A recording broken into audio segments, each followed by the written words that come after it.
The crystal chandelier sparkled above the crowded ballroom of the Okonkwo Mansion in Victoria Island, Lagos. Expensive perfumes mixed with the aroma of jollof rice and suya as Nigeria's elite mingled, their laughter echoing off marble floors. Amara moved through the crowd like a ghost, her worn serving uniform a stark contrast to the sea of designer asoebi and glittering jewelry. Her hands trembled slightly as she balanced a tray of champagne glasses. "Watch where you're going, you clumsy fool." Ngozi Okonkwo's shrill voice cut through the music. Before Mara could react, Ngozi deliberately bumped into her, sending red wine cascading down Amara's shoulder. The room fell silent. All eyes turned to them. "She ruined my dress." Ngozi shrieked, pointing at the small wine stain on her expensive lace gown. "Mother, this stupid maid attacked me." Mrs. Okonkwo rushed over, her face twisted with rage. "You worthless girl. Do you know how much that dress costs?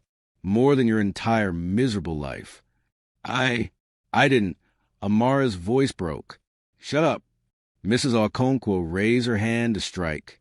"That's enough." A deep, authoritative voice froze everyone. A distinguished man in his 50s stepped forward, his tailored igbada commanding respect. Chief Adebayo Olamide, the tech billionaire whose face graced magazine covers across Africa, moved through the parting crowd. "Chief Olamide." Mr. Okonkwo rushed forward, sweating. "Please, don't let this disturbance bother you. Just a clumsy servant." But the chief wasn't listening. His eyes were locked on Amara, specifically on her exposed shoulder, where the wine had soaked through her uniform. There, clear as day, was a birthmark, 3 small dots forming a perfect triangle. His face went pale. His champagne glass slipped from his fingers, shattering on the marble floor. "Impossible," he whispered, his voice shaking. "Kayamaka." The room erupted in confused murmurs. Amara looked up, tears streaming down her face, meeting the chief's intense gaze. Something flickered in her chest, a feeling she couldn't name, like a memory trying to surface from deep underwater. Chief Olamide's hands trembled as he reached toward her. "That birthmark, my daughter, she had the exact same mark." Mrs. Okonkwo laughed nervously. "Chief, surely you're mistaken. This is just a maid from Ajigunle." "Silence." His roar made everyone jump. "What is your name, child?" "Amara, sir," she whispered. "And where were you born?" I don't know, sir. I was raised in an orphanage. They found me there as a baby, 22 years ago, with no name, no family." The chief's eyes filled with tears. 22 years ago, the fire, the night I lost everything." He turned to his assistant, who had followed him.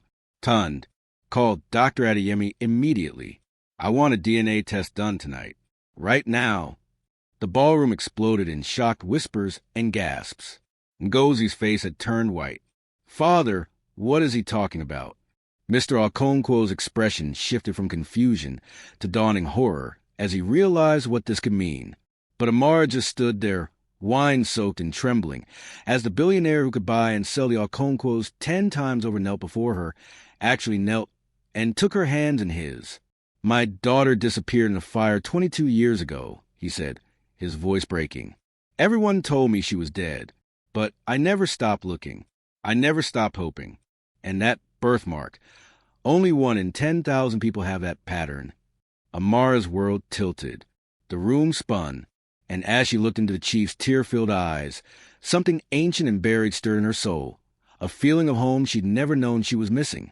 What was your daughter's name?" she heard herself ask. Chief Olamide smiled through his tears. "Kayamaka. It means God is beautiful. Because when I first held her, I knew God had blessed me with something precious." Hello guys, welcome to my channel. Don't forget to like this video, subscribe, and share it with your friends. Drop your thoughts and reactions in the comments. What would you have done if this happened to you? Let's get started. The rooster's crow pierced the humid Lagos morning at 4:30 a.m., but Amara was already awake. She had learned long ago that sleeping past 4 a.m. in the Okonkwo household meant punishment. Her small room, barely larger than a storage closet, was tucked behind the main house's kitchen, separated from the family's opulent quarters by worlds of wealth and privilege. She splashed cold water on her face from the bucket in the corner. The bathroom in the main house was forbidden to her, a rule Mrs. Okonkwo enforced with vicious consistency.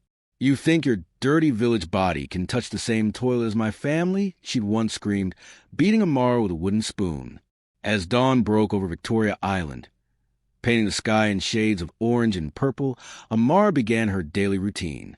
First, she swept the expansive compound, her broom swishing across marble tiles that probably cost more than she'd earned in 5 years. The Okonkwo mansion stood 3 stories tall, a monument to new money and old cruelty, with ornate gates and a fountain that never stopped running. Even during water shortages that plagued the rest of Lagos. "You missed a spot, you illiterate goat." Amara flinched. Ngozi Okonkwo stood on the balcony above, her silk nightgown probably worth more than Amara's entire year's salary of 15,000 naira per month. At 24, Ngozi had never worked a day in her life, spending her time shopping on Victoria Island, posting selfies on Instagram, and making Amara's existence miserable. "Sorry, Ma," Amara murmured, re-sweeping the already clean spot. By 6 a.m., she was in the kitchen, preparing breakfast. The aroma of freshly baked bread mixed with frying plantains and eggs. Her own breakfast would be leftovers, if there were any. "Is this how you cut vegetables in your bush village?" Mrs. Okonkwo appeared like a thundercloud, snatching the knife from Amara's hands. The woman was in her 50s, with skin lightened to an unnatural pallor and a permanent sneer etched into her face. "Stupid girl. The tomatoes must be diced, not chopped. What did they teach you in that orphanage?" "Nothing." She struck Amara across the face with the back of her hand. The familiar sting brought tears to Amara's eyes, but she blinked them back. Crying only made it worse. "I'm sorry, Ma. I'll fix it." "Fix it? You've already wasted my expensive tomatoes." Mrs. Okonkwo grabbed Amara's arm, her manicured nails digging into flesh. "This is coming out of your salary." Again. Amara's salary was already a joke. 15,000 naira monthly, barely enough to survive. And Mrs. Okonkwo found endless reasons to deduct from it. A broken glass that Ngozi broke, missing food that the family ate, electricity bills from rooms only they used. Mr. Okonkwo appeared in the doorway, his portly figure squeezed into an expensive suit. He barely glanced at the scene, long accustomed to his wife's cruelty. "I have a business meeting tonight. Important guests coming. Make sure this girl doesn't embarrass us." "She breathes, and it's embarrassing," Ngozi laughed, entering the kitchen in full makeup. "Look at her, father. Those cheap clothes, that bush hair. How did we end up with such an unfortunate maid?" Amara kept her head down, continuing her work. She'd learned that responding only escalated things. Better to be invisible, to endure, to survive another day. But inside, where they couldn't reach, she held on to her dreams. Dreams of escape, of education, of a life where she mattered. At night, she read donated books by candlelight. Her room didn't have electricity. Teaching herself English, mathematics, anything that might help her escape this prison of servitude. "What's that on your shoulder?" Ngozi suddenly asked, her voice sharp with disgust. Amara touched her left shoulder unconsciously, where 3 small dark marks formed a triangle. Her birthmark, the only thing she'd been born with, according to Sister Mary at the orphanage. "It's just a birthmark, Ma." "It's hideous," Ngozi spat. "Cover it up. I don't want to see that deformity while I'm eating." Amara pulled her sleeve higher, shame burning her cheeks. The birthmark was the only unique thing about her, the only proof she was somebody, even if she didn't know who. Later that afternoon, while cleaning Mr. Okonkwo's study, another forbidden territory, she was only allowed in for cleaning. A newspaper clipping slipped from an old file. Amara picked it up carefully, her eyes widening as she read the faded headline. "Tragic fire at Olamide Estate. Billionaire's wife and daughter feared dead." The date, 22 years ago. There was a photo of a distinguished man holding a baby, his face radiant with joy. The caption read, "Chief Adebayo Olamide with his 3-month-old daughter, Kayamika, weeks before the tragedy." Amara stared at the photo, something stirring in her chest. The baby's chubby arm was visible, and there, she squinted. Was that a birthmark? 3 dots? What are you doing? Mr. Okonkwo's voice boomed behind her. Amara jumped, dropping the clipping. I was just cleaning. Sir, this fell. He snatched it up, his face darkening. You're not paid to read. You're paid to work. Get out. As Amara fled, her heart raced. That baby would be 22 now, the same age as her. That birthmark looked like hers. But it was impossible, wasn't it? She was nobody, nothing, just an orphan from Adjugunal. Still, that night in her tiny room, she couldn't stop thinking about the photo, about the chief's smile, about the baby named Kayamika, a name that meant God is beautiful. She touched her birthmark in the darkness and whispered to herself, who am I really? 3 weeks later, she would have her answer, in the most shocking way imaginable. The penthouse office on the 45th floor of Olamide Towers overlooked Lagos like a kingdom. From this height, the chaos of the city below, the traffic on Eco Bridge, the crowded markets of Lagos Island, the glittering waters of the Atlantic, seemed almost peaceful. But Chief Adebayo Olamide saw none of it. He sat at his mahogany desk, staring at the same photograph he'd looked at every single day for 22 years. His wife, Chinyu, radiant in her traditional wrapper, holding their 3-month-old daughter. Baby Kayamika's tiny fist was raised, as if reaching for the camera. The birthmark on her shoulder was visible, 3 dots forming a perfect triangle. Sir, your 3 p.m. meeting with the Minister of Technology is in 5 minutes, his assistant, Mr. Tund, reminded him gently. Chief Olamide didn't move. At 55, he was still a striking man, tall, broad-shouldered, with gray threading through his hair in distinguished patterns. His tech empire, Olamide Digital Solutions, had spread across West Africa, making him one of the continent's wealthiest men. Forbes estimated his net worth at $2.3 billion. But what good was money when it couldn't buy back what he'd lost? Cancel it, he said quietly. Sir, this is the 3rd meeting you canceled this week. I said cancel it. Chief Olamide's fist hit the desk. Then softer, please, Tund. Not today. Mr. Tund, who had been with the chief for 30 years, understood. Today marked 22 years since the fire. 22 years since Chief Olamide had lost everything that mattered. He'd been at a business conference in Accra when he got the call. Fire at the estate. Electrical fault. His wife's body found in the master bedroom, overcome by smoke. The baby's nursery completely destroyed. No body found. But the investigators said the heat had been so intense. Chief Olamide had never forgiven himself for not being there, for choosing business over family that one time, for not installing better fire suppression systems, for failing to protect them. Sir, Tund said carefully, there's someone here to see you. She says it's about that night. Chief Olamide's head snapped up. What? An elderly woman entered, leaning on a cane. Her face was deeply lined, her hair white as cotton. She wore a simple Ankara dress, and her hands trembled as she approached. Chief Olamide, she said, her voice wavering. You don't remember me. I was one of the night nurses for your daughter. My name is Mama Ikin. Chief Olamide stood slowly, his heart beginning to race. What do you know about that night? Tears filled the old woman's eyes. I've carried this secret for 22 years. I was too afraid to come forward, afraid of questions, afraid of police, afraid of being blamed. But I'm dying now, sir. Cancer. The doctors give me 3 months. I cannot meet my maker with this burden. What secret? Chief Olamide's voice was barely a whisper. I saved her, Mama Ikin said. I saved baby Kayamika. The room tilted. Chief Olamide gripped his desk for support. What did you say? The fire started in the east wing. I was in the nursery when I smelled smoke. I grabbed the baby and ran. The smoke was so thick, the confusion so terrible. Madame Chinyu must have gone looking for the baby, not knowing I already had her. By the time I got outside, the entire estate was engulfed.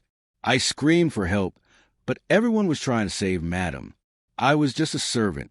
Nobody listened to me. Where is she? Chief Olamide grabbed the old woman's shoulders. Where's my daughter? I panicked, sir. I had no family, no papers for the child. The fire was being investigated. I was terrified they'd think I kidnapped her or blame me for not saving Madam. So I took her to St. Joseph's orphanage in Adjugunal. I left her at the door with a note saying I'd found her abandoned. Then I ran. I left Lagos entirely, went to my village in Enugu. I've been living with this guilt ever since. Chief Olamide's legs gave out. He collapsed into his chair, his entire body shaking. My daughter, my Kayamik, alive? I don't know what happened to her after that, sir. The orphanage might have records. She had the birthmark, the 3 dots on her left shoulder. That's how you'll know her. Tun was already on the phone. Get me every private investigator in Lagos. Now! Chief Olamide looked at Mama Ikin through tears. Why? Why did you wait so long? Fear, sir. Shame. Cowardice. The old woman wept. I thought I was saving her, but I took her from her father. I stole 22 years from both of you. I know you cannot forgive me. Did you keep her alive that night? Chief Olamide asked. Yes, sir. Then you saved the most precious thing in my world. He stood, taking her wrinkled hands in his. Whatever happens, whatever we find, I will make sure your last days are comfortable. You will have the best medical care money can buy. Within hours, Chief Olamide's team descended on St. Joseph's orphanage in Adjugunal. The facility was run down, barely standing, its records a mess of water-damaged ledgers and incomplete files. But they found something. Sir, one of the investigators reported, 22 years ago, a baby girl was left here, approximately 3 months old. No name, no background. The nuns named her Amara, meaning grace. She stayed here until she was 18, then was placed in domestic service. Where? Chief Olamide demanded. Where is she now? The records show she was placed with a family in Victoria Island, the Okonkwo family. Chief Olamide froze. Okonkwo? Chief Emeka Okonkwo? The import-export businessman. Yes, sir. You know him? Know him? Chief Olamide had met with Okonkwo several times about potential business ventures. He'd even been invited to their home for a party happening in 3 weeks. Find out everything about this girl called Amara, Chief Olamide ordered. But be discreet. If she's my daughter, I won't have her learning about this from strangers.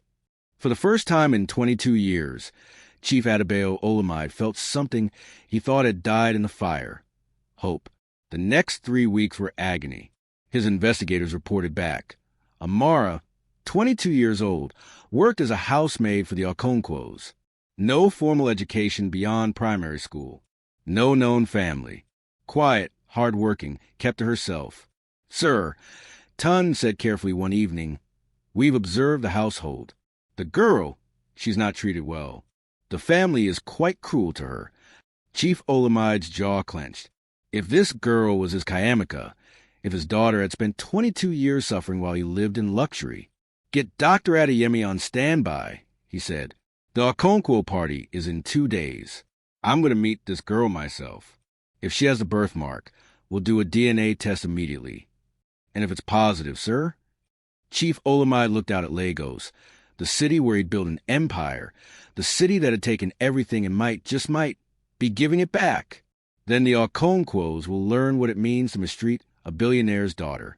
He returned to his desk, opening the drawer where he kept Kayamika's baby blanket, the only thing salvaged from fire.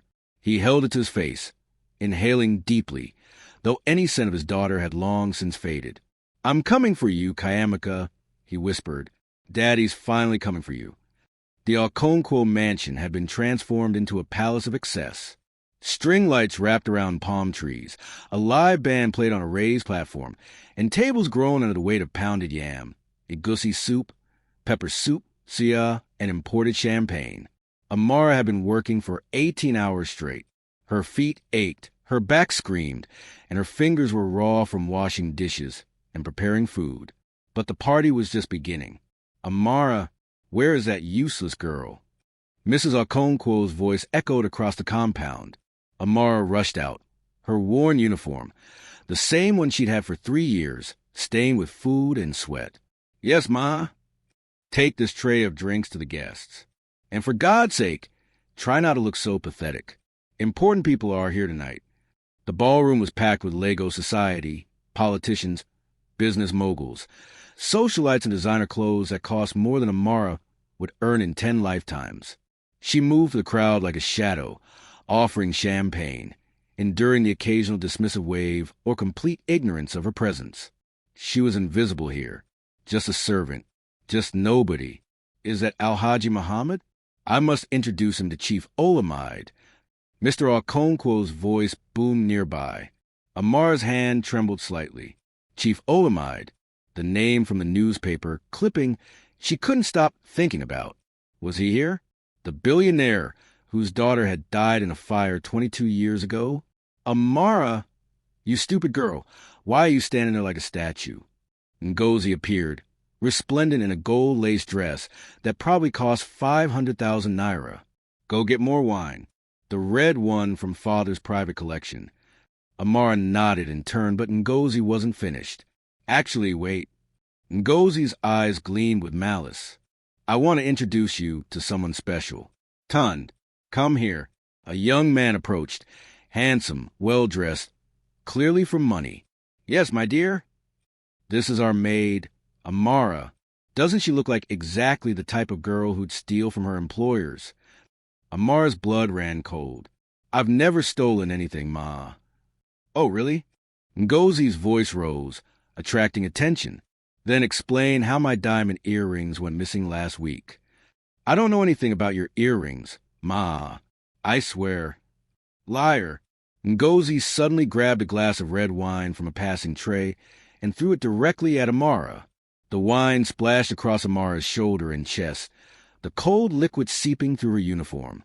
Gasps rippled through nearby guests. The band faltered, music dying mid-note. She attacked me. Ngozi shrieked, clutching her dress where a few drops of wine had splashed. This animal tried to ruin my dress. Mother, father, someone help. Mrs. Okonkwo pushed through the crowd, her face twisted with rage. You worthless creature. How dare you assault my daughter? I didn't. She threw the wine at me. Shut your lying mouth. Mrs. Okonkwo raised her hand to strike. The entire ballroom had gone silent now. 100 pairs of eyes watched as the wealthy matron prepared to beat her maid in front of Lagos's elite. Some looked uncomfortable, but most seemed merely curious, like this was just entertainment. Amara closed her eyes, bracing for the blow. That's enough. The voice was deep, commanding, absolute. It cut through the room like a blade. Amara opened her eyes to see a man stepping forward. He was tall, distinguished, with gray-threaded hair and eyes that blazed with barely contained fury. His agbada was impeccably tailored, his presence commanding instant respect. Chief Adebayo Olamide. Chief Olamide. Mr. Okonkwo rushed forward, sweat beading on his forehead. Please, this is just a small domestic matter. A clumsy servant. I asked you to stop. Chief Olamide's voice was ice. His eyes never left Amara's face. More specifically, they were locked on her shoulder. The wine had soaked through Amara's uniform, making the thin fabric cling to her skin.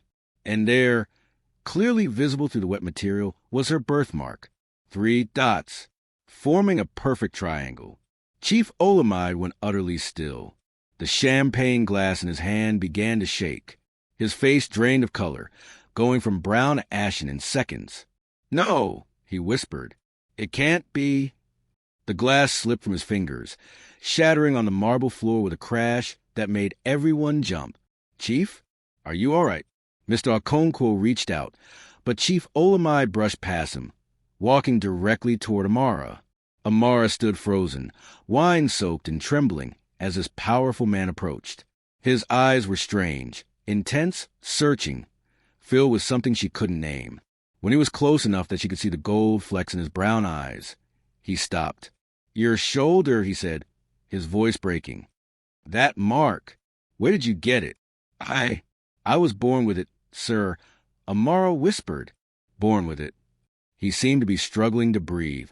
What is your name? Amara, sir. Amara. He tested the word. And your family? Your parents? I don't have any, sir. I was raised in an orphanage. St. Joseph's in Adjugunle. The room erupted in whispers. Mrs. Okonkwo tried to intervene. Chief Olamide, surely you're not interested in the background of common maid. Silence. His roar made everyone jump back. This girl is not common. This girl is... He turned back to Amara, tears now streaming freely down his face. How old are you? 22, sir. 22. His voice cracked completely. The same age. The same birthmark. St. Joseph's Orphanage, where Mama Ekin said. He reached out slowly, giving Amara time to pull away as she wanted. When she didn't move, he gently touched her shoulder where the birthmark was visible through her wet uniform. My daughter, he whispered. My Kayamaka had this exact mark. 3 dots in a triangle. A rare pattern. Only 1 in 10,000 people have it. She disappeared in a fire 22 years ago. Everyone told me she was dead, but I never stopped looking. I never stopped hoping. The ballroom was utterly silent now. Even Ngozi had stopped her theatrical crying. Amara's world was spinning. Sir, I don't understand. Tund. Chief Olamide shouted. His assistant rushed forward. Call Dr. Adeyemi immediately. I want a DNA test done tonight. Right now. This instant. Yes, sir. Chief Olamide turned back to Amara, and then, in a moment that would be talked about in Lagos society for years, this billionaire, this titan of African business, this man who had built an empire, dropped to his knees before a maid. Forgive me, he said, his voice raw with emotion. Forgive me for not finding you sooner. For every day you suffered while I lived in luxury. For every moment you spent thinking you were alone. If you are my Kayamaka, and my heart knows you are, then I have failed you for 22 years. Amara couldn't breathe, couldn't think. This couldn't be real. Things like this didn't happen to girls like her. She was nobody, nothing, just an orphan, just a maid, just... What was your daughter's name? She heard herself ask. Chief Olamide smiled through his tears. Kayamaka. In Igbo, it means God is beautiful. Because when I first held her, when I looked at her perfect little face and that distinctive birthmark on her shoulder, I knew that God had blessed me with something truly beautiful. Something inside Amara cracked. A dam she didn't know she'd built around her heart. I've always felt incomplete, she whispered. Like there was a hole inside me shaped like something I'd lost but couldn't remember. Like I belonged somewhere else with someone else. I thought I was crazy for feeling that way. You're not crazy. Chief Olamide stood, taking both her hands in his. You were stolen from me. By fate, by fire, by circumstance. But if you are my daughter, Kayamaka, if God has given me this miracle, then I swear on everything I hold sacred that you will never suffer again. Never be alone again. Never wonder who you are again. Behind them, the Okonkwo family stood in various states of shock. Mr. Okonkwo's face had gone the color of old ash. Mrs. Okonkwo's mouth open and closed like a fish gasping for air. Ngozi looked like she might vomit. They had just realized they'd been torturing, humiliating, and abusing a billionaire's daughter. Dr. Adeyemi arrived within 30 minutes, bringing a portable DNA testing kit. The party had essentially stopped, though no one left. They were all too desperate to witness history being made. The doctor took samples efficiently. A cheek swab from Amara, another from Chief Olamide.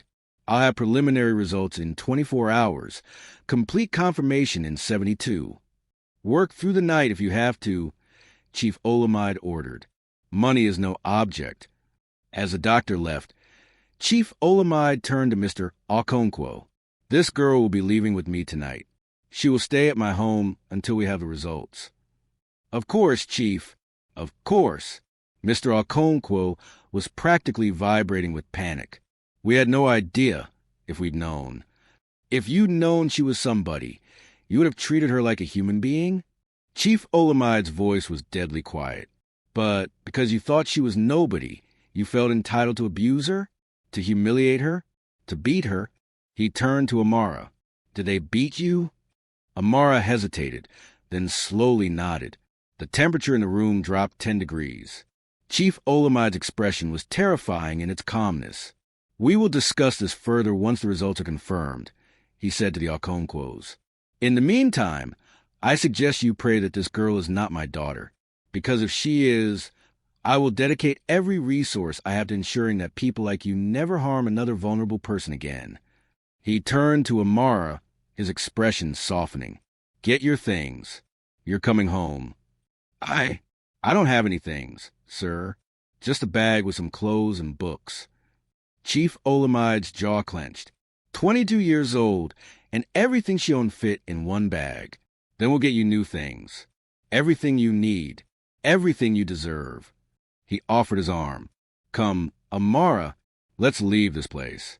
As Amara took his arm, her hand still shaking, her mind still reeling, she looked back one last time at the Okonkwo family, at Ngozi, who had mocked her appearance, at Mrs. Okonkwo, who had beaten her for sport, at Mr. Okonkwo, who had allowed it all.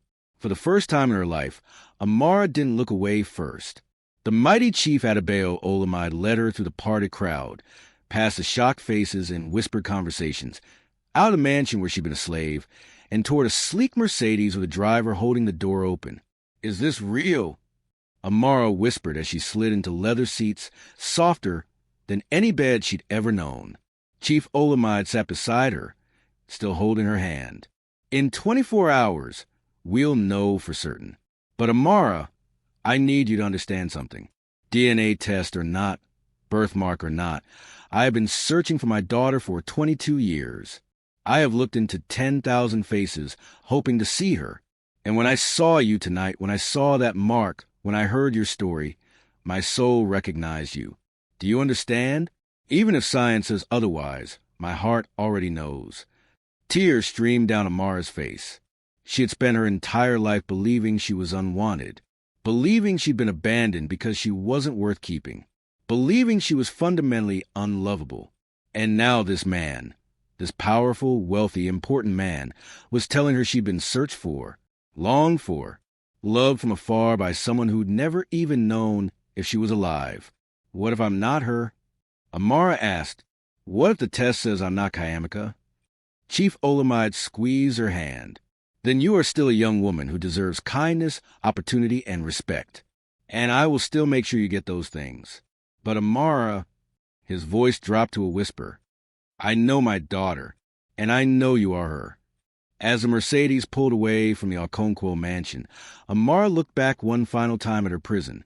Then she turned forward, toward whatever this new future held, and felt something she hadn't felt in 22 years. She felt like maybe, just maybe, she was going home. The next 24 hours felt like a dream Amara was afraid to wake from. Chief Olamide's home. Calling it a house felt like calling the Atlantic Ocean a puddle. Sprawled across 5 acres in Ikoyi, Lagos's most exclusive neighborhood. The mansion had 12 bedrooms, a swimming pool, a private cinema, and staff who actually smiled at her. "Miss Amara, would you like breakfast in your room or the dining area?" A kind woman named Blessing asked. "Miss Amara, not you or girl or stupid creature. Miss Amara, I can eat in the dining room?" Amara asked uncertainly. Blessing looked confused. "Of course, Mississippi. You're chief's guest. You can eat wherever you like." The bedroom they'd given her was larger than the entire quarters she'd shared with 3 other servants at the orphanage. The bed was enormous, covered in soft linens that felt like clouds. There was an ensuite bathroom with hot water, actual hot water that came from taps, and towels so fluffy she'd initially thought they were decorative. She cried in the shower that first night, letting hot water wash away years of cold bucket baths, scrubbing off not just dirt but the feeling of worthlessness that clung to her skin like grime. Chief Olamide had been attentive but careful, clearly trying not to overwhelm her. They'd had dinner together, just the 2 of them at a table that could seat 20. "Tell me about yourself," he'd said gently. "Everything. I want to know the woman you become."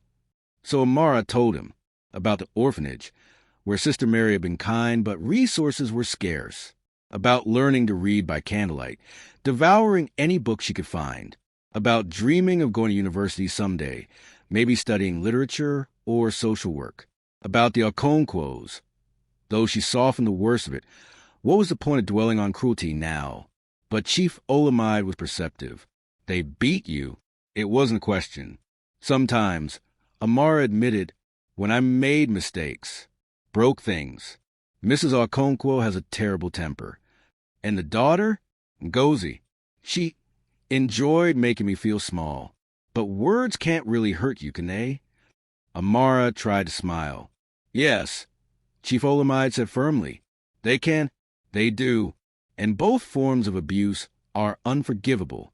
He told her about her mother, Chinyu, who'd been a lawyer and human rights activist. She was fierce, he said, smiling at the memory. Beautiful and brilliant and passionate about justice. She would have loved you so much, Kayamika. Amara, she corrected automatically. I'm still just Amara until we know for certain, he agreed. But may I tell you something? The name Amara means grace in Igbo, and Kayamika means God is beautiful. Both names speak to divine favor, to blessing. Perhaps the nuns who named you were inspired, without knowing why. Perhaps God was leaving breadcrumbs leading you back home. Now, standing in his beautiful bedroom as morning light streamed through floor-to-ceiling windows, Amara heard a knock. Come in, she called. Tund entered, his expression carefully neutral. Miss Amara, Dr. Adeyemi is here with the preliminary results. Chief Olamide asks if you'll join him in his study. This was it, the moment that would define everything. Amara's legs trembled as she followed Tund through marble hallways adorned with African art. Sculptures from Benin, paintings from contemporary Nigerian artists, masks from various tribes. This was a home that celebrated heritage, that honored where it came from. Chief Olamide stood by his study window, looking out at the compound. He turned as she entered, and she saw naked hope and fear warring on his face. Dr. Adeyemi sat in a leather chair, a manila folder on his lap. He stood as Amara entered. Good morning, Miss Amara. Please, Chief Olamide said, gesturing to a chair. Sit, both of you. Amara sat, her heart hammering so hard she thought it might burst through her chest. Chief Olamide moved to stand behind her chair, his hand resting gently on her shoulder, near her birthmark, as if drawing strength from it. Dr. Adeyemi, Chief Olamide said, his voice rough. What do the results say? The doctor opened the folder, but he was already smiling. Chief, the preliminary DNA analysis shows a 99.97% probability of paternity. The complete results will take another day or two, but I can say with medical certainty. He looked at Amara, his eyes kind. You are Chief Olamide's biological daughter. The world stopped. Then Chief Olamide's hand tightened on Amara's shoulder, and she heard a sound she'd never expected. This powerful man sobbing. Great, gasping sobs of joy and relief and grief and love all mixed together. Kayamika, he said, coming around the chair to kneel before her again. My Kayamika, my daughter, my baby girl, you're alive. You're here. You're home. And Amara Kayamika broke. 22 years of holding herself together, of being strong, of surviving, shattered. She collapsed into her father's arms and wept like the baby she'd once been, the child she'd never gotten to be, the daughter who'd been lost and was now found. Daddy, she whispered, testing the word. It felt foreign and perfect at the same time. Daddy. I'm here, he said, holding her tight. I'm here, and I'm never letting you go again. Never. They held each other for a long time while Dr. Adeyemi and Tund quietly left the room, giving them privacy for this sacred moment. Finally, Chief Olamide pulled back, framing Kayamika's face in his hands. You have your mother's eyes, he said wonderingly. I see Chinyu in you. She would be so proud of the woman you become. So strong, so resilient. I didn't feel strong, Kayamika admitted. I felt broken most of the time. Broken things that heal become stronger at the fracture points, her father said. You survived hell, Kayamika. You survived it with your humanity intact, your dreams alive, your spirit undefeated. That's not just strong, that's extraordinary. Over the next few hours, Chief Olamide showed Kayamika everything. Her mother's belongings, carefully preserved jewelry, clothes, photographs. The nursery that had been rebuilt and maintained for 22 years, kept exactly as it had been, a shrine to hope. I always believed, Chief Olamide said, standing in the doorway of the pink and yellow room. Everyone told me to move on, to accept that you were gone. But I couldn't. I wouldn't. Something inside me insisted you were alive somewhere. He showed her photographs, her grandparents, aunts, uncles, cousins, a whole family she'd never known existed. They'll want to meet you, he said, when you're ready. There's no rush. We'll take everything at your pace. But Kayamika's mind was spinning with questions. Why? She finally asked. Why did Mama Ikin leave me at the orphanage? Why didn't she tell anyone? Chief Olamide's expression darkened. Fear. She panicked. And I blame myself. I've been so focused on security for business threats that my household staff were terrified of police, of investigations. She thought she'd be blamed for the fire, for your mother's death. So she ran and she took you with her. Is she? Alive, yes, in a private hospital, receiving the best care money can provide. She's dying, Kayamika, but at least she'll die with her conscience clear. And despite everything, I'm grateful to her. She saved your life that night. What about the Okonkwo's? Kayamika asked quietly. Her father's expression became glacial. What about them? What will happen to them? Chief Olamide walked to his desk, pulling out a thick file. I've been gathering information.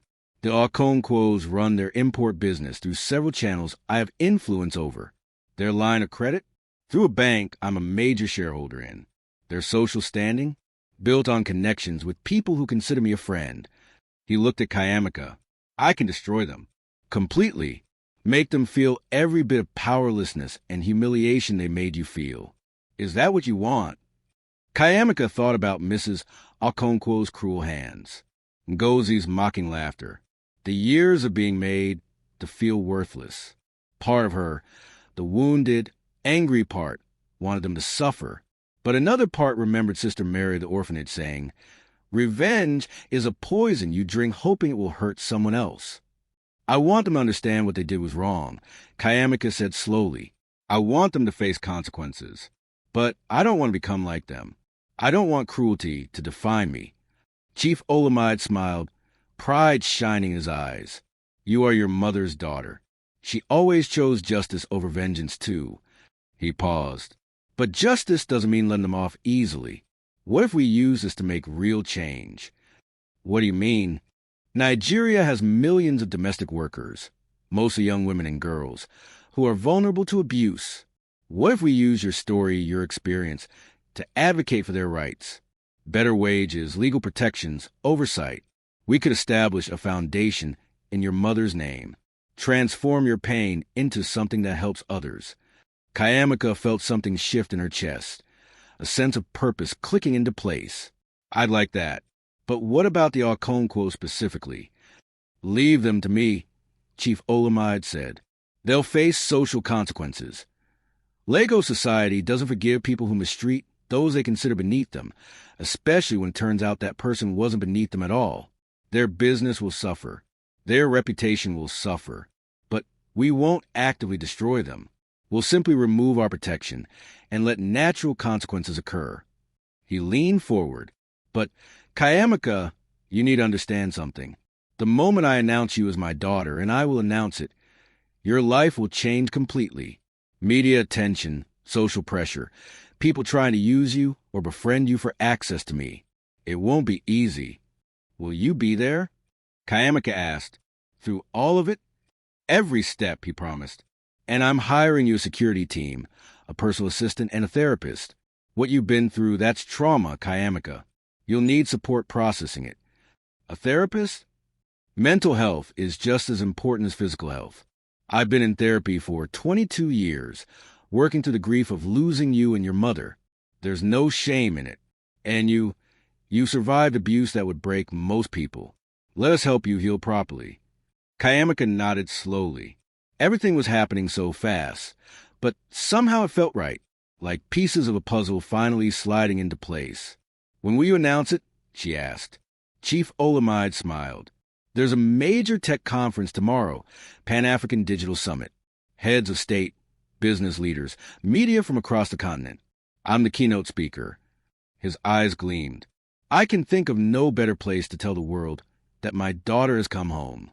That evening, they had dinner with some of Chief Olamide's closest friends and advisors. They treated Kayamika with warmth and genuine welcome, sharing stories about her father, about her mother, about the family legacy she was stepping into. "Your mother helped write some of Nigeria's first domestic workers' rights legislation," one lawyer told her. "It was defeated in committee, but she never stopped fighting. She'd be so proud that you want to continue her work." Later, as Kayamika prepared for bed in her beautiful room, she found a box on her pillow. Inside was a delicate gold necklace with a pendant, the letter C surrounded by tiny diamonds. A note in her father's handwriting read, "This was your mother's. She wore it every day. She wanted you to have it when you were old enough. Welcome home, Kayamika. You are loved. You are wanted. You are precious. You always have been. Daddy." Kayamika fastened the necklace around her neck and looked at herself in the mirror. Same face she'd always had, same eyes, same birthmark. But everything was different now. She wasn't Amara the orphan, Amara the maid, Amara the nobody. She was Kayamika Olamide, daughter, heir, beloved. She touched the pendant and smiled through her tears. Tomorrow, the world would know. Tomorrow, everything would change. But tonight, she was simply a daughter who'd finally come home. The Pan-African Digital Summit was held at the Eco Hotels and Suites, the grand ballroom packed with over 2,000 delegates from across the continent. Presidents, tech entrepreneurs, ministers, journalists. Everyone who was anyone in African technology and business had come to hear Chief Adabel Olamide's keynote address on building Africa's digital future. They had no idea they were about to witness history. Kayamika sat in the front row, wearing an elegant blue Ankara dress that her father had commissioned from a top designer overnight. Her hair had been professionally styled, makeup applied by experts. But despite the glamorous transformation, her hands trembled in her lap. "You don't have to do this," her father had said that morning. "We can announce it privately. Let the news filter out gradually." But Kayamika had shaken her head. "No, I want to do this your way. Publicly, proudly. I've spent my whole life being invisible. I want to be seen." Now, as her father took the stage to thunderous applause, she felt her heart racing. Several rows back, she could see the Okonkwo family. Her father had sent them personal invitations, a move that had confused them but which they couldn't refuse without seeming disrespectful. Mrs. Okonkwo kept glancing nervously at Kayamika, clearly unsure what was coming but certain it wasn't good. Chief Olamide began his speech, discussing technology infrastructure, digital literacy, and African innovation. He was eloquent and commanding, holding the room's attention effortlessly. But 20 minutes in, his tone shifted. "Today, however, I want to talk about something more personal," he said, "because technology and business mean nothing if we forget our humanity. If we forget that behind every success story, every statistic, every economic indicator, there are real people with real lives." The room quieted, sensing something significant coming. 22 years ago, I lost everything that mattered to me. A fire took my wife, Chinyu, a brilliant lawyer and human rights activist. It also took my 3-month-old daughter, Kayamika, or so I believed. Murmurs rippled through the audience. Everyone knew this story. It was part Chief Olamide's legend, the tragedy that humanized the billionaire. For 22 years, I searched for my daughter. I never believed she was dead, though everyone told me to accept it. I hired investigators, followed every lead, refused to give up hope. And 3 days ago, his voice cracked with emotion. 3 days ago, I found her. The ballroom erupted in gasps and whispers. Cameras flashed.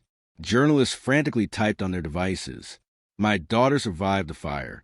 She was saved by a brave woman who panicked and left her at an orphanage, thinking she was protecting her. My daughter, my Kayamika, spent 22 years believing she was unwanted, abandoned, alone. She grew up in poverty while I lived in luxury. She suffered while I searched. She survived abuse while I built an empire. Chief Olamide's eyes found Kayamika's, and he gestured for her to join him on stage. "Kayamika, please, come." Kayamika's legs felt like water, but she stood. As she walked toward the stage, 2,000 people rose to their feet in spontaneous applause. The ovation was deafening. When she reached her father, he took her hand and turned back to the audience. "This is my daughter, Kayamika Olamide. DNA has confirmed what my heart already knew the moment I saw her. She bears the same distinctive birthmark her mother photographed when she was 3 months old, and she carries her mother's spirit, Chinyu's strength, her compassion, her commitment to justice." He turned to Kayamika, speaking to her but into the microphone so everyone could hear. "You spent the last 4 years working as a domestic servant for a wealthy family. You were paid starvation wages, denied education, beaten and humiliated regularly, not because you were incompetent or deserving of such treatment, but because you were vulnerable and powerless." The room had gone silent. Several rows back, Mrs. Okonkwo had gone pale as death. "My daughter's experience is not unique," Chief Olamide continued, addressing the audience again. "Across Nigeria, across Africa, millions of domestic workers, mostly young women and girls, suffer similar abuse. They work 18-hour days for pennies. They're denied basic rights, basic dignity, basic humanity. And why? Because they're poor? Because they're orphaned? Because they have no one powerful to protect them?" His voice rose with passion. "What would have happened to my daughter if I hadn't found her? She would have continued suffering, continued being treated as less than human until her spirit broke or her body gave out. And no one would have cared. No one would have noticed. She would have been just another nameless victim of a system that treats poverty like a crime." Kayamika felt tears streaming down her face. Her father squeezed her hand. "So today, I'm announcing the Chinyu Olamide Foundation for Domestic Workers' Rights. My daughter will serve as its director. We will fight for living wages, for legal protections, for education opportunities. We will shine a light on abuse and hold abusers accountable. We will make sure that every girl, every young woman, every vulnerable person in domestic service knows that they are somebody, that they matter, that they deserve dignity and respect regardless of their circumstances." The applause was thunderous. People were crying openly. Several domestic workers in the service areas of the hotel had gathered at the edges of the ballroom, and they were embracing each other, weeping with joy. Chief Olamide let the applause die down before speaking again, his tone now harder. "And to those who abuse their power, who mistreat those they consider beneath them, understand this. You never know who someone might become. You never know whose daughter, whose sister, whose future leader you're crushing under your cruelty. The girl you mock today might be the woman who changes the world tomorrow. Treat everyone with dignity, not because of who they might be, but because of who you should be." His eyes found the Okonkwo family. He didn't name them, didn't point, but everyone in Lagos society knew. The whispers had already spread. The Okonkwos would never live this down. After the speech, they were mobbed by well-wishers, journalists, and advocates. President Tinubu himself came to embrace Kayamika and pledge government support for the foundation. The CEO of a major African bank committed 50 million naira in funding on the spot. But the most meaningful moment came when a young woman in a service uniform approached hesitantly. "Miss Kayamika, I'm Sarah. I work in housekeeping here. I just wanted to say, thank you. My employer hits me when I break things. I thought it was normal. I thought I deserved it because I'm just a maid. But hearing your story, maybe I don't have to accept it." Kayamika took Sarah's hands. "You don't. And if you give me your information, the foundation will help you. Legal support, job placement, whatever you need. You are not just a maid. You are a human being who deserves respect." Sarah burst into tears and hugged her, and in that moment, Kayamika understood her purpose with perfect clarity. Over the following weeks, the story dominated African media. CNN, BBC, Al Jazeera. Everyone wanted to interview the billionaire's lost daughter. Kayamika did select interviews, using each platform to advocate for vulnerable workers. The Chinua Olamide Foundation launched with an initial 500 million naira in funding. They established a hotline for domestic workers to report abuse, partnered with legal aid organizations, and began pushing for legislation to protect domestic workers' rights. The Okonkwo family faced exactly the consequences Chief Olamide had predicted. Their business partners quietly withdrew. Social invitations dried up.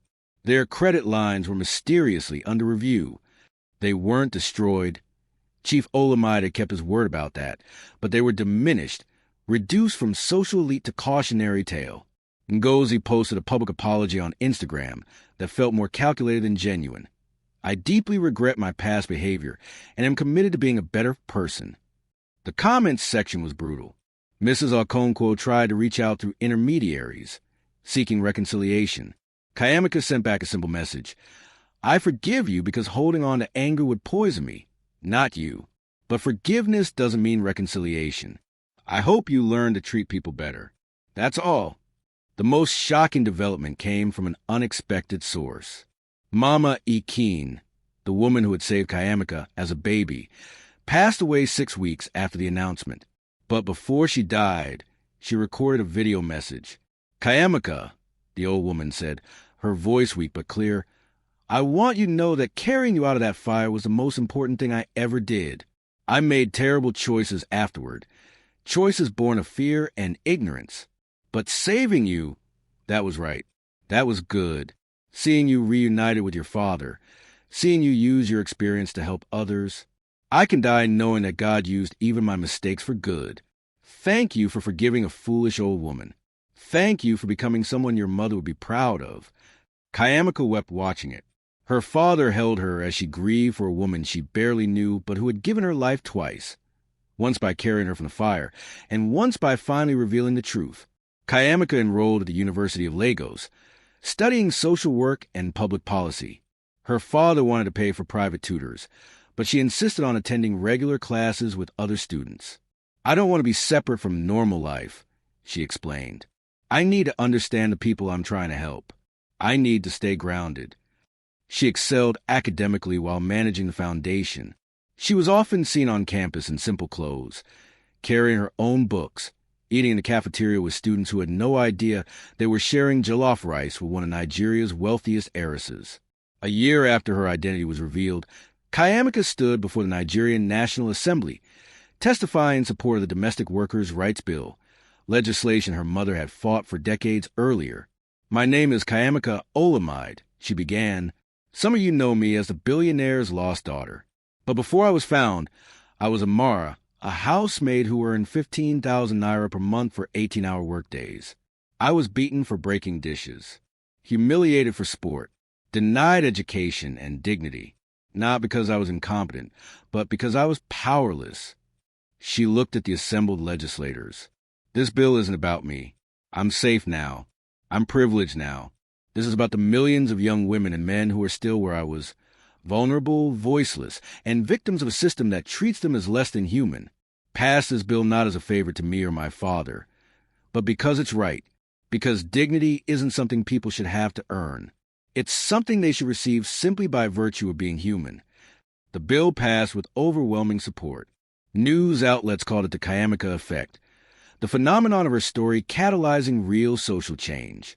2 years after being found, Kayamika stood at the launch of the Foundation's tent shelter for domestic workers escaping abusive situations. Her father stood beside her, beaming with pride. You've helped over 5,000 people in 2 years, he said. Your mother would be so proud. I couldn't have done it without you, Kayamika replied. Without your resources, your platform, your support. No, Chief Olamide shook his head. Money and platform are tools. But the vision, the passion, the empathy, that's all you. That's who you are, Kayamika. That's who you've always been, even when the world tried to convince you otherwise. That evening, at a family dinner with aunts, uncles, and cousins who'd embraced her as one of their own, Kayamika reflected on her journey. From orphan to made heiress to advocate, from powerless to powerful, from lost to found. But the most important transformation wasn't in her circumstances. It was in her understanding of her own worth. She touched the necklace with her mother's initial that she wore every day in the candlelight. It caught the light the same way her birthmark did. 3 dots forming a triangle, the mark that had led her father back to her. "What are you thinking about?" her cousin Adiz asked. Kayamika smiled. "I'm thinking about how everyone who humiliated me thought I was nobody. And maybe, by the world's standards, I was just an orphan maid with no family, no money, no prospects. But," Adiz prompted, "but I was always somebody." Kayamika said softly, "I was always me. My worth wasn't defined by whether anyone acknowledged it. And now I get to spend my life making sure other people understand that about themselves. That there's somebody even when the world treats them like nobody. That their value is inherent, not assigned." Her father, overhearing, raised his glass. "To Kayamika, my daughter, my miracle, my proof that what is lost can be found, what is broken can be healed, and what seems like an ending can actually be a beginning." "To Kayamika," everyone echoed. But Kayamika raised her own glass with a different toast. "To everyone who's still waiting to be found, still fighting to be seen, still believing they matter despite what the world tells them. May they know what I learned, that sometimes what made everyone mocked and humiliated isn't just a billionaire's lost daughter. She's her own person with her own value, with her own power to change the world. To everyone still searching for home, may you find it. May you find yourself. And may you find your purpose." As glasses clinked and laughter filled the room, Kayamika looked around at her family, the one she'd found and the legacy she was building. She thought about Mrs. Okonkwo's cruel hands and Ngozi's mocking laughter, and she felt nothing but pity for people so broken. They could only feel big by making others feel small. She thought about Amara, the girl she'd been, and silently thanked her for surviving long enough to become Kayamika. Most of all, she thought about the thousands of young women and men she'd helped through the foundation and the millions more she'd reach. Each one somebody. Each one worthy. Each one capable of incredible things, if just given a chance. The maid everyone had mocked and humiliated had become something they'd never imagined. Not just a billionaire's daughter, but a voice for the voiceless, a champion for forgotten, a living reminder that every person has a measurable worth. And that was the greatest revenge of all. Not destroying her enemies, but becoming so much more than they could ever diminish. Not meeting cruelty with cruelty, but transforming pain into purpose. Kayamika Chinyu Olamide, the girl who was lost and found, the daughter who came home, the advocate who would change Nigeria, smiled and raised her glass higher. Her story wasn't just about being rescued. It was about rescuing herself, and then using that strength to rescue others. And that story was just beginning. Thanks you for listening. Do well to subscribe to my YouTube channel, like and comment where you re-watching from. See you in my next video.